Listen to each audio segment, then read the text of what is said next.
मित्रांनो, आपल्या शिवातंडी क्लासेस या यूट्यूब चॅनलला मी सर्वांचं स्वागत करतो. आपण महत्त्वाचं म्हणजे की फेब्रुवारी संपूर्ण जो काही महिना आहे 2026 या संदर्भात आपण आपल्या व्हिडिओमध्ये चर्चा करणार आहोत. चालू घडामोडी हा एक महत्त्वाचा पॉईंट आगामी पोलीस भरती सरळ सेवेमध्ये हमखास विचारला जातो किंवा एमपीएससी किंवा इतर स्पर्धा परीक्षा. तर आपण या ठिकाणी पहिला पॉईंट पाहणार आहोत. जागतिक पाणथळ दिन हा नेमका कधी साजरा केला जातो? तर 2 फेब्रुवारीच्या दिवशी जागतिक पाणथळ दिन साजरा केला जातो. त्याच्यानंतर मित्रांनो आपल्याला विचारलं जाईल की कॅलेंडर वर्षामध्ये जी की प्रथम होणारी जी की ग्रँड स्लॅम टेनिस स्पर्धा आहे ती कोणती? तर लक्षात घ्यायचं आहे ऑस्ट्रेलियन ओपन टेनिस स्पर्धा. तर सर्वात महत्त्वाचं म्हणजे की मेलबर्न या ठिकाणी ही स्पर्धा खेळवली जाते. आणि मित्रांनो एक महत्त्वाची गोष्ट लक्षात घ्यायची आहे की पुढचा प्रश्न असणार आहे आपला 2026 जी काय ऑस्ट्रेलियन ओपन टेनिस स्पर्धा आहे या स्पर्धेचा पुरुष विजेता एकेरीचा कोण होता? तर कार्लोस अल्कराज जो की स्पेन या देशाचा महत्वाचा हा टेनिस खेळाडू. लक्षात घ्या. पुढचा प्रश्न आपल्याला या ठिकाणी असणार आहे की 2026 ची काय ऑस्ट्रेलियन ओपन टेनिस स्पर्धा आहे या स्पर्धेची जी काय महिला विजेती आहे ती कोण होती? तर त्या ठिकाणी नाव लक्षात घ्या, एलेना रायबाकिना कझाकस्तान या देशाची असणारी महिला आहे. तर महिला टेनिसपटू लक्षात घ्या. आपल्याला प्रश्न महत्वाचा असणार आहे.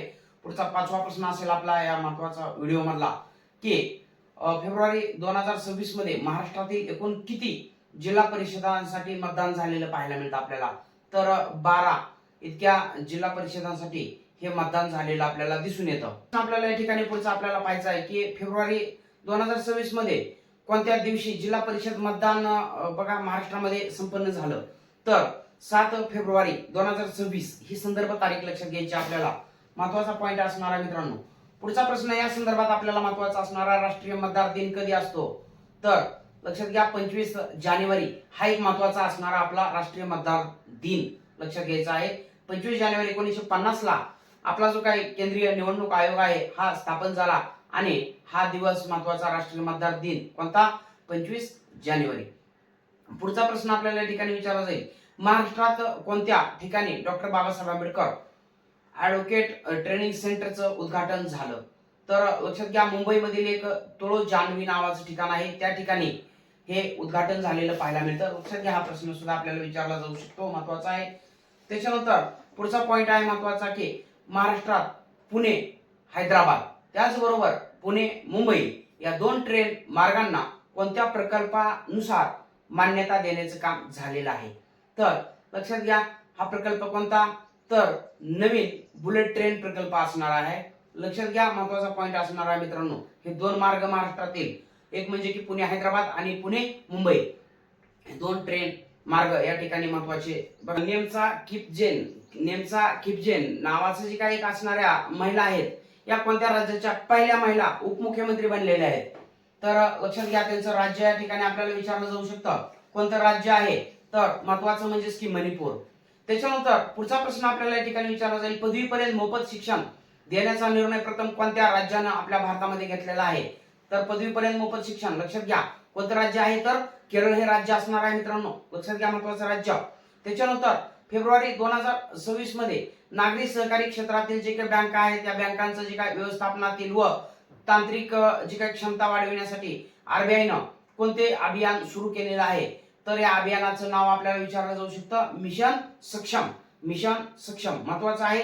त्याच्यानंतर पुढचा प्रश्न आपल्याला विचारला जाईल महत्वाचा चालू घडामोडीमधून की महाराष्ट्राच्या पहिल्या महिला उपमुख्यमंत्री सुनेत्राताई पवार यांनी कोणत्या दिवशी उपमुख्यमंत्री पदाचे जे काही कार्यभार आहे तो स्वीकारला? सुनेत्राताई पवार यांनी कोणत्या दिवशी? तर लक्षात घ्या 10 फेब्रुवारी 2026च्या दिवशी 10 फेब्रुवारी 2026च्या दिवशी हा पदभार स्वीकारलेला आपल्याला पाहायला मिळतो आणि त्या महाराष्ट्राच्या पहिल्या महिला उपमुख्यमंत्री बनलेल्या आहेत. विचारला जाऊ शकतो जी की भारतातील पहिली हायड्रोजन ट्रेन कोणत्या 2 ठिकाणादरम्यान सुरू झालेली आहे किंवा धावली?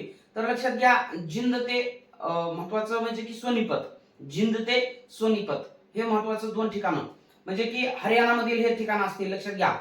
मग हायड्रोजन ट्रेन तंत्रज्ञान जे आहे ते विकसित करणारा भारत हा जगातला कितवा देश आहे? तर 5वा देश आहे मित्रांनो. यापूर्वी हे तंत्रज्ञान नेमकं कोणत्या देशांनी बाबा विकसित केलेलं होतं?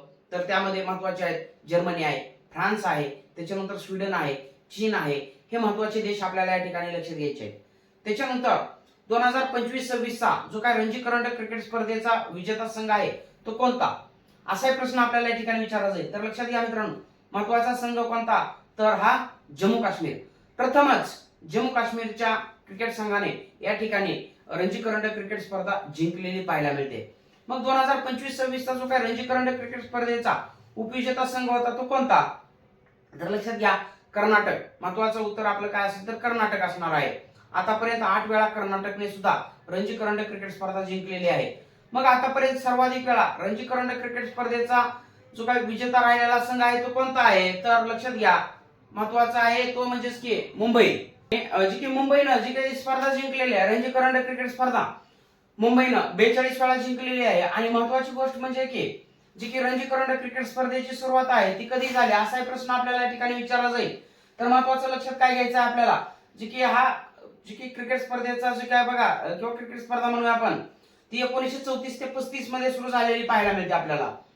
त्याच्यानंतर आपल्याला पुढचा प्रश्न विचारला जाऊ शकतो, जी की आपला बघा जागतिक मातृभाषा दिन असतो तो कधी असतो, तर 21 फेब्रुवारीच्या दिवशी जागतिक मातृभाषा दिन साजरा केला जातो. मराठी राजभाषा दिन कधी असतो, तर लक्षात घ्या 27 फेब्रुवारी. लक्षात घ्या 27 फेब्रुवारी. महत्वाचा पॉइंट आहे. पुढचा आपल्याला प्रश्न विचारला जाऊ शकतो की इस्रायल संसदेचा प्रतिष्ठेचा एक पुरस्कार आहे स्पीकर ऑफ द केनेसेट मेडल. हा पुरस्कार नुकताच कोणाला मिळाला, तर भारताचे पंतप्रधान नरेंद्र मोदी यांना हा पुरस्कार या ठिकाणी देण्याचं काम झालेलं दिसून येतं. लक्षात घ्या प्रश्न महत्वाचा असणार आहे.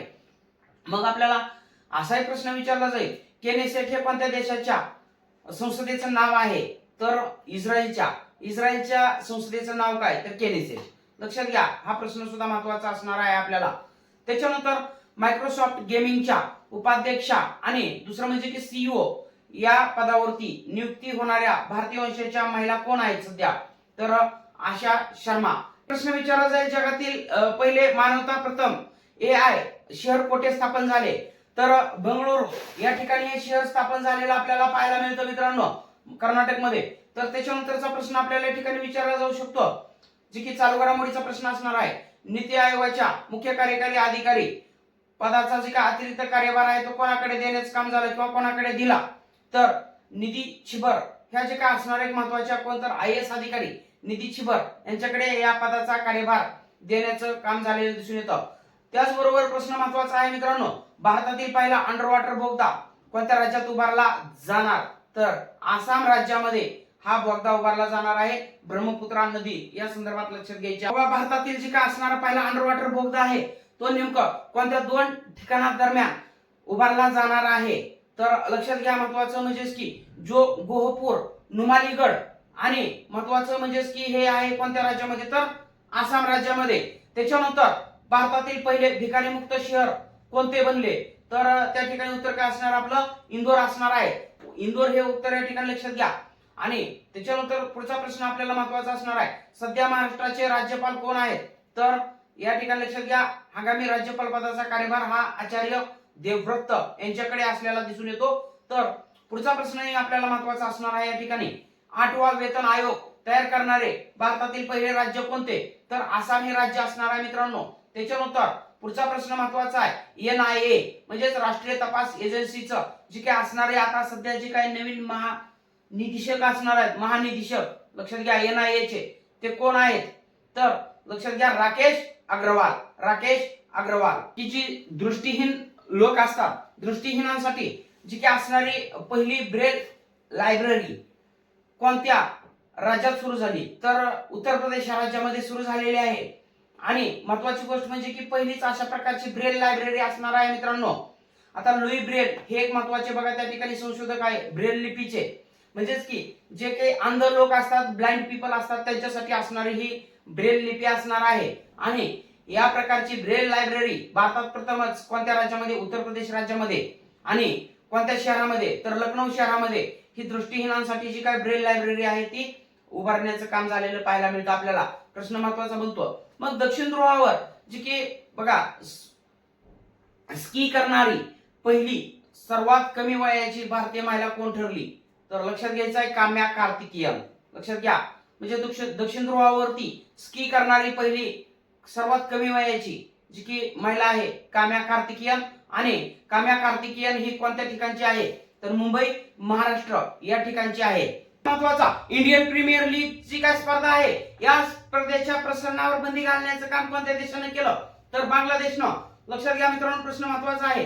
त्याचबरोबर या ठिकाणी आपल्याला प्रश्न महत्वाचा विचारला जाईल की सायना नेहवाल ने नुकतीच जी काही निवृत्तीची घोषणा केली तर सायना नेहवाल कोणत्या खेळाशी संबंधित आहे तर बॅडमिंटन या खेळाशी संबंधित असणारे सायना नेहवाल.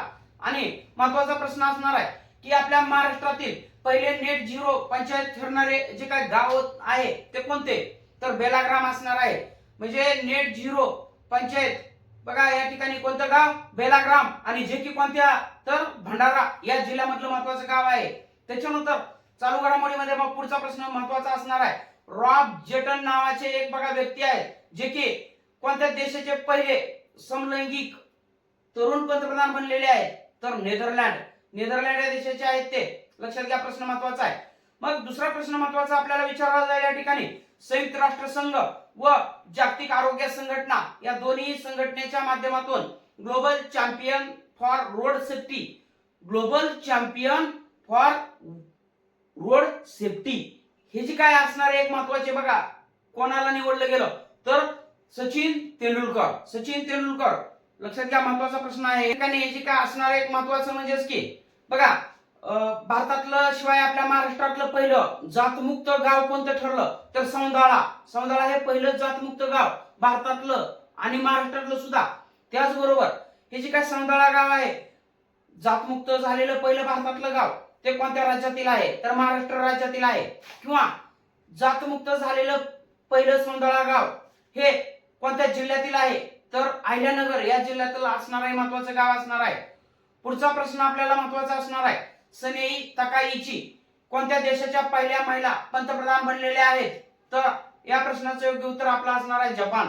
लक्षात घ्या, नाव काय त्यांचं सनेई तकाईची. यावरती प्रश्न आपल्याला विचारला जाऊ शकतो मित्रांनो. जपान या देशाच्या पहिल्या महिला पंतप्रधान असतील. कमेंट सेक्शन मध्ये सांगायचं आहे जगातल्या पहिल्या महिला पंतप्रधान कोण होत्या जगातील. लक्षात घ्या तर आणि त्यांचा देश सुद्धा सांगून टाकायचा त्या ठिकाणी आपल्याला कमेंट सेक्शन मध्ये मित्रांनो.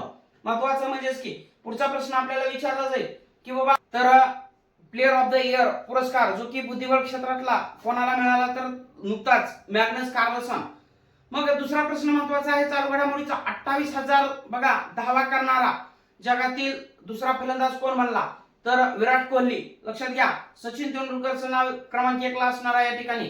विराट कोहली यांनी ही कामगिरी या भारताच्या क्रिकेटपटूने कामगिरी केलेली पाहायला मिळते.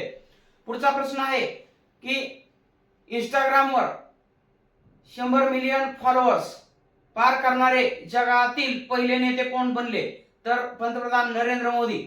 आपला पुढचा प्रश्न असणार आहे राष्ट्रीय विज्ञान दिन कधी असतो तर महत्वाचं लक्षात घ्या 28 फेब्रुवारीच्या दिवशी आपला राष्ट्रीय विज्ञान दिन असणार आहे. महत्वाचं या आपल्या व्हिडिओ मधला शेवटचा प्रश्न असेल हा. नुकतीच जी काय बघा बॅडमिंटन मधून निवृत्तीची घोषणा करणारी जी काय सायना नेहवाल आहे, सायना नेहवालचं टोपण नाव काय तर भारताची फुलराणी. लक्षात घ्या, प्रश्न महत्वाचा विचारला जाऊ शकतो. तर आपल्या फेब्रुवारी महिन्यातील हे महत्वाचे टॉप 50 महत्वाचे चालू घडामोडीचे प्रश्न होते मित्रांनो. करंट अफेअर्स मध्ये नक्कीच आपल्याला बघा हा पॉइंट विचारला जाईल. तर मित्रांनो आपण जर माझ्या चॅनलला नवीन असाल तर सबस्क्राईब करा. तर हा व्हिडिओ आपल्या मित्रांपर्यंत जास्तीत जास्त शेअर करा आणि व्हिडिओला लाईक करा. भेटूया आपण अशाच महत्वाच्या व्हिडिओसह. तोपर्यंत धन्यवाद.